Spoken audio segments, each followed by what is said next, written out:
ആയിരക്കണക്കിന് കിലോമീറ്ററുകൾ അകലെയുള്ള ഹോർമൂസ് കടലിടുക്കിൽ ഉണ്ടായ പ്രതിസന്ധി ഇങ്ങ് കൊച്ചു കേരളത്തിലെ അടുക്കളയെ എങ്ങനെ ബാധിച്ചുവെന്ന് കണ്ടറിഞ്ഞ ദിവസങ്ങളാണ് കടന്നുപോകുന്നത്.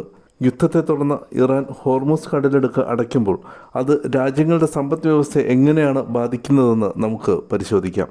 പേർഷ്യൻ ഗൾഫിനെയും ഒമാൻ ഉൾക്കടലിനെയും ബന്ധിപ്പിക്കുന്ന അത്യന്തം തന്ത്രപ്രധാനമായ ജലപാതയാണ് ഹോർമൂസ് കടലിടുക്ക്. ഹോർമൂസിൻ്റെ വടക്കൻ തീരത്ത് ഇറാനും തെക്കൻ തീരത്ത് UAEയും ഒമാനുമാണ് സ്ഥിതി ചെയ്യുന്നത്. ലോകത്ത് പ്രതിദിനം ഉപയോഗിക്കുന്ന എണ്ണയുടെ 20% മുതൽ 30% വരെ ഇതുവഴിയാണ് കടന്നുപോകുന്നത്.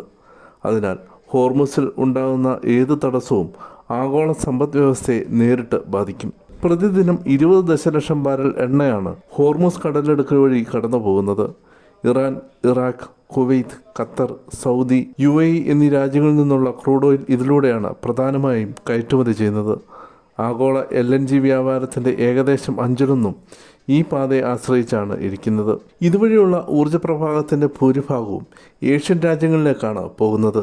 അതിനാൽ ഇവിടെ ചെറിയ തടസ്സമുണ്ടായാലും ഇന്ധനവില ഉയരും. ആഭ്യന്തര എണ്ണ ഉപയോഗത്തിൻ്റെ 80%-ലധികം ഇറക്കുമതിയെ ആശ്രയിക്കുന്ന രാജ്യമാണ് ഇന്ത്യ. ഇതിൽ ഭൂരിഭാഗവും വരുന്നത് ഗൾഫ് രാജ്യങ്ങളിൽ നിന്നാണ്. ഹോർമൂസ് പാത അടഞ്ഞാൽ ഇന്ത്യയുടെ ഇറക്കുമതി ചെലവ് കുത്തനെ ഉയരും. ഇത് രാജ്യത്തിൻ്റെ വിദേശ ഇടപാടുകളിൽ നഷ്ടം സംഭവിക്കുകയും രൂപയുടെ മൂല്യം ഇടിയാൻ കാരണമാവുകയും ചെയ്യും. അതുവഴി ഗതാഗത ചെലവും നിത്യോപയോഗ സാധനങ്ങളുടെ വില വർദ്ധിക്കുകയും ഇത് പണപ്പെരുപ്പത്തിനും സാമ്പത്തിക മാന്ദ്യത്തിനും വഴിതെളിക്കുകയും ചെയ്യും. ഇന്ത്യയിലെ വിമാനയാത്ര, ചരക്ക് ഗതാഗതം തുടങ്ങിയ മേഖലകളിൽ ഇതോടെ വലിയ പ്രതിസന്ധിയാകും.